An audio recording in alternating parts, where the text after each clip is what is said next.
It's another edition of Time About the Movies, and today we're taking a look at the films of July 9th, 1999. We only have 2 movies to look at today, so let's just go ahead and jump on into it. We'll start off with the biggest new release of the weekend, and that is American Pie.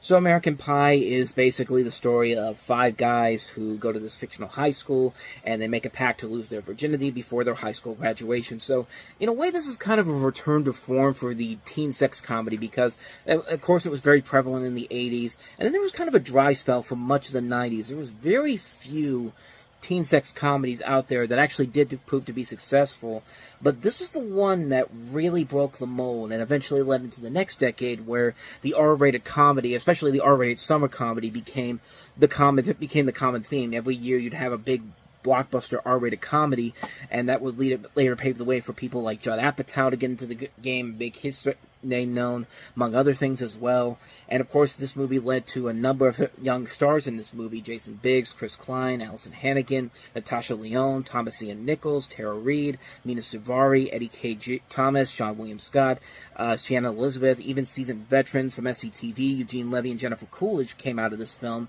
and became more prevalent names, even though they've been working in, SCTV and also mostly the Christopher Guest movies for a number of years.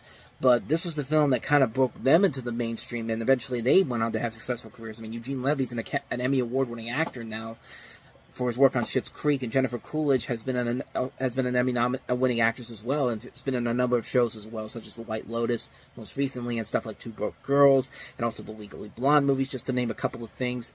And, the title of the film is a reference to a scene in the film where Jason Biggs' character is literally caught masturbating with a pie after being told that third base feels like warm apple pie.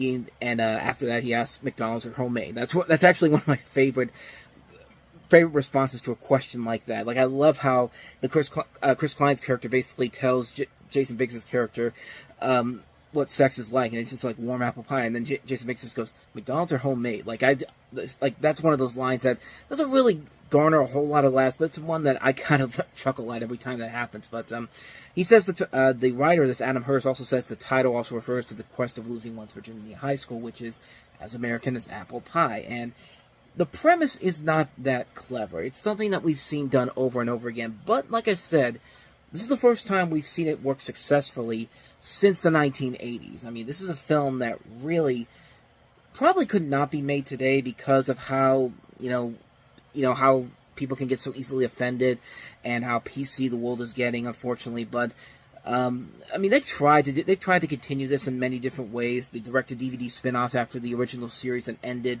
Some have been okay, others not so much. And even the original series of films, like the original American Pie trilogy, I think works fine on its own. And then they did American Reunion, and by 2012, that's only 13 years after this came out, it felt like they were really stretching to just bring this back and try to recapture that spirit of the older days. Like, it just didn't work as well as it did. I was kind of disappointed with American Reunion, honestly, when I saw it on the big screen. I was like, okay, this is the first time I'm seeing these guys in almost 10 years.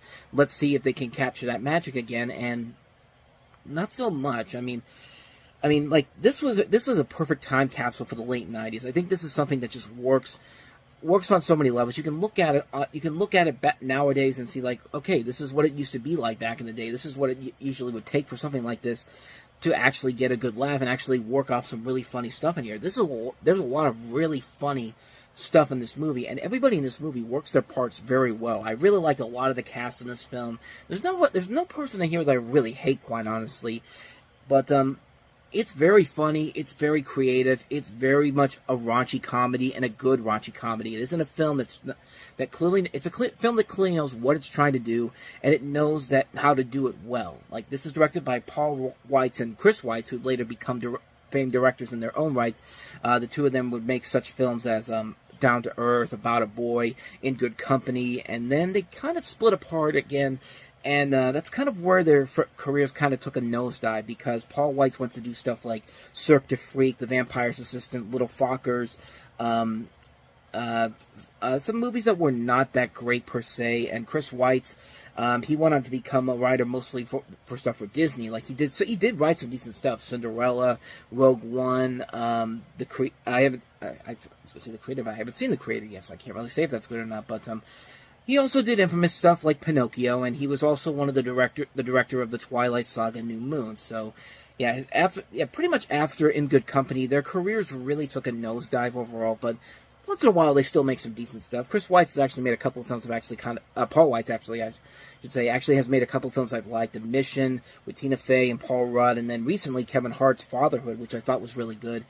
But this was kind of in the beginning of their early careers, where they were writing a comedy that was not only very funny and very raunchy and very much a mass appeal film, but it knew how to take chances and also tell a good story, and also throw in a little bit of a dramatic element to it. Not a whole lot per se, because most of this is your typical teen sex comedy, but it's a smartly written teen sex comedy, and it helps that you have a director like Paul Weitz and Chris Weitz, as well as this writer here, Adam Hertz, who knew exactly how to make the story work without feeling like another cliche-riddled comedy. It felt like its own unique thing, and like I said, it helped to open the door for what the rest of the 2000s would open up in terms of these R-rated summer comedies becoming big hits. I mean, nobody really expected this to become the massive hit that it did, and all these people involved here have gone on to bigger and better things. I've mentioned a couple of them already, but Allison Hannigan, of course, was on How I Met Your Mother. Jason Biggs has had a couple of decent shows in his career.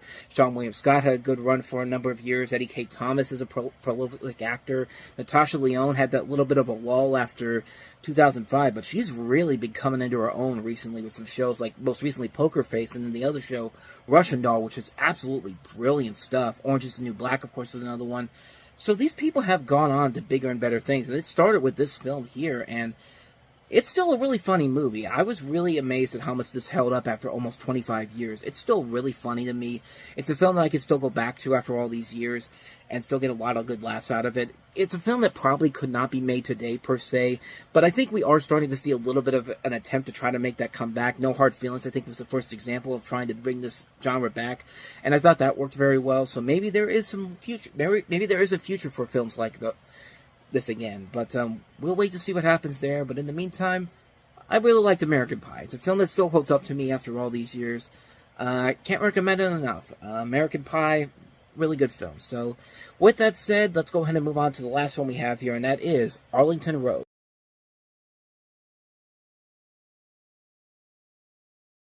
So you basically have the story of this widowed George Washington University professor who suspects his new neighbors are involved in terrorism and become obsessed with foiling their terrorist plot. The film was heavily inspired by the growing concerns of the 90s regarding the White Ring militia movement, the Ruby Ridge incident, the Waco siege, the Oklahoma City bombing, and even as in this year, we have the Columbine shootings. Jeff Bridges, Tim Robbins, Joan Cusack, and Hope Davis are among the cast in here. Mark Pellington directed this. He'd later go on to direct the Mothman Prophecies and also U2 3D. But probably the most notable name from this was Aaron Kruger. Now, Aaron Kruger is a name that you're very much familiar with, and you've definitely probably seen his work before, but he wrote the script and actually was given the Academy of Motion Picture Arts and Sciences Nicol Fellowship in 1996, and actually they sold this movie for $6 million. So this was a pretty big deal for a relatively first-time writer in Aaron Kruger. He'd later go on to find success with he'd be put onto more, not really success, but he put onto more bigger blockbuster films, or films that had higher ambitions to it, like Scream 3. He was the writer for that. He wrote Reindeer Games. He wrote The Ring. He also wrote the sequel, The Ring 2.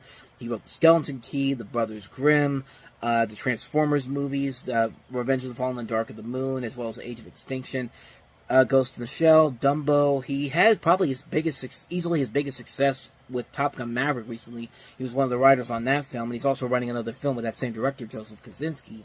But he was a pretty big deal for a number of years, and this film was seen as kind of it was a decent hit critic-wise. It did okay with critics, but wasn't really a big financial hit per se. It made its money back. It made over $41 million on a budget of $31 million, but there was probably some higher ambitions to it, considering what they had spent on it and what the talent on screen and off screen. But as far as the film itself goes, I think it has some good ideas to it, just not the right execution. This feels like something that is like, it should be presented more as a serious film, but at times it feels like one of those screwball comedies. It's like I could easily see this becoming a screwball comedy if you put somebody like a Seth Rogen, or even at this time period, somebody like who's a big comedy star back then, Jim Carrey or Adam Sandler. Like there's never a point in this film where it feels like it should be going as seriously as they were planning it out to be. That trailer makes it out to be, but no, it never really feels like that, and it ends up being kind of ridiculous in the end. I think what does carry it through are the performances overall. Jeff Bridges, Tim Robbins, Joan Cusack, Hope Davis. I think they do a pretty good job in here, carrying as much as they can with the film. It doesn't lead to anything that's considered a classic by any means, but it's perfectly fine for what it is. But you feel like it could have been a whole lot better with everything that had been setting up up to this point, before the film actually begins. But as it stands, it's just kind of like it's okay, like it just comes by, you watch it once, you feel like you got what you wanted, but you have no real intentions of ever watching it again. That's how I really feel about this particular film, so that's Arlington Road. So on that note, we wrap up another edition of Time About the Movies, and we've got a big one next time. We got 5 movies to look at, notable films, including Stanley Kubrick's final film, Tom Cruise and Nicole Kidman in Eyes Wide Shut. We also have the cult classic Lake Placid, the film The Wood, Muppets from Space, and probably the most influential movie of the year, and one of the biggest surprise hits of the year, the Blair Witch Project opened up this particular weekend coming up, and we'll look at all 5 of those movies on the next episode. It should be a pretty big one, so be on the lookout for that one. That'll be the next episode we look at, but until then, thank you very much for watching, and if you want to see more videos like this, please hit the playlist on the next page, check out the previous episode. Also, don't forget to hit the like and subscribe button if you want to see more videos like this on this channel. So with that said, I am off. I will see you next time, and until then, as always, take care.